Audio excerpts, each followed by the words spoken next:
आप निकल लीजिए, आप हम कर लेंगे आप निकल लीजिए।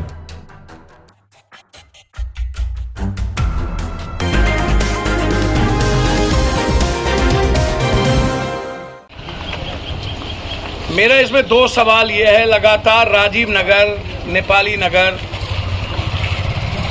आखिर एक तो दुनिया का सबसे प्रदूषित शहर, एक तो दुनिया का सबसे ज्यादा बिना किसी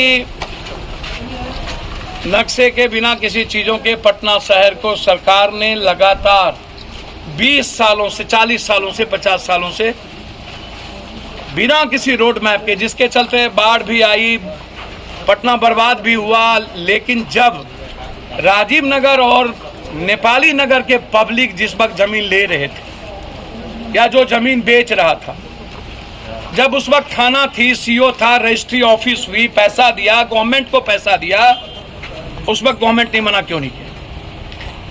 रजिस्ट्री तो हम सरकार के यहाँ जाकर के किए, हमने रजिस्ट्री पैसा दी, उस वक्त गवर्नमेंट की जिम्मेदारी क्या बनती थी? ये अवैध जमीन है या सरकारी जमीन है, हम जमीन नहीं देंगे। तब रजिस्ट्री से लेकर के गवर्नमेंट और नेताओं के दलालों ने थाना से मिलकर, सीओ, एडीएम से मिलकर के पब्लिक के साथ धोखा किया कंप्लीट रूप से। और पब्लिक निर्दोष होती है, वो उन्हें जहां जिंदगी जीने का आशियाना मिलेगा, वो व्यक्ति वहां अपना परिवार को सुरक्षित रखने का प्रयास करेगा। इसमें एक गलती पब्लिक की नहीं है, क्योंकि सरकार इसमें गलत है, क्योंकि सरकार को चाहिए था जिस वक्त जमीन दे रहा था, उस वक्त सरकार इसे जमीन नहीं देती। लगातार हाई कोर्ट को भी सरकार से बात करनी चाहिए थी। पब्लिक ने अपना तिल तिल जिंदगी बना दिया, अब किसी के पास कुछ नहीं बचा, बस ये नेपाली नगर और राजीव नगर बचा हुआ है। आखिर हम लोग करें क्या? मैं सिर्फ इतना कहना चाहता हूं, मैंने आज भी सीएम हाउस बात की, लगातार डिप्टी सीएम ने आश्वासन दिया। मैं बार बार कहता हूं, गवर्नमेंट कोलैप्स है, सिस्टम निरंकुश हो चुकी है। लगातार बेटी, बहन और मां के साथ ज्यादती, घट-ढुक के मारपीट नेपाली नगर में, राजीव नगर में डर और आतंक का वातावरण है। हिटलर, नेपोलियन और मोसोलिनी से भी बुरा हाल है। इतना बड़ा आतंक का माहौल डेमोक्रेसी में, सरकार जनता के द्वारा होती है, जनता के लिए होती है, सरकार प्रतिबद्ध है आम आदमी के लिए।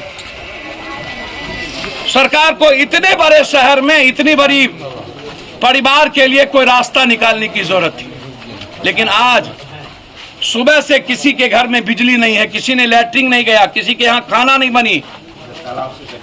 इससे बुरा हाल कुछ हो नहीं सकता।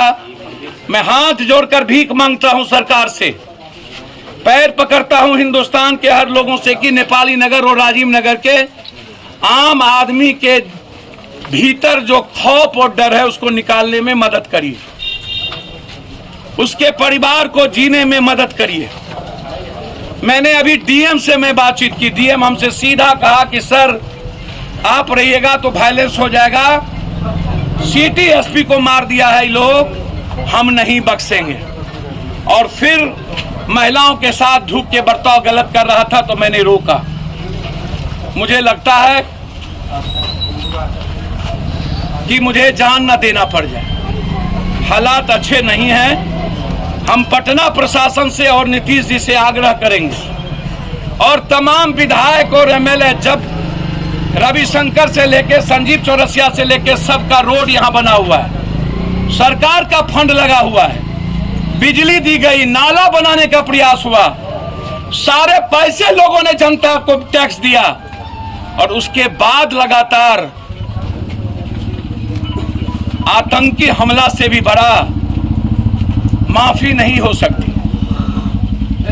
यदि सरकार ने इस तरह के रवैये, तारकिशोर जी हों या कोई, शायद इससे बड़ा नाइंसाफी दुनिया में नहीं हो सकती।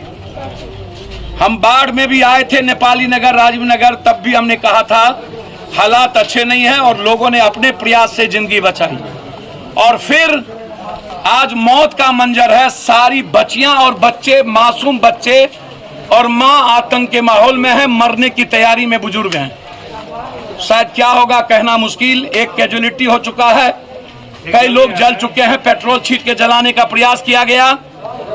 मैं हाथ जोड़ के, यदि नीतीश कुमार जी आप मेरी बात सुन रहे हैं, प्लीज आज इसको रुकवा दीजिए। कुमार जी आज रुकवा दीजिए, यहां से वार्ता करिए और फिर कोई समाधान निकाल करके ही कोई काम करिए।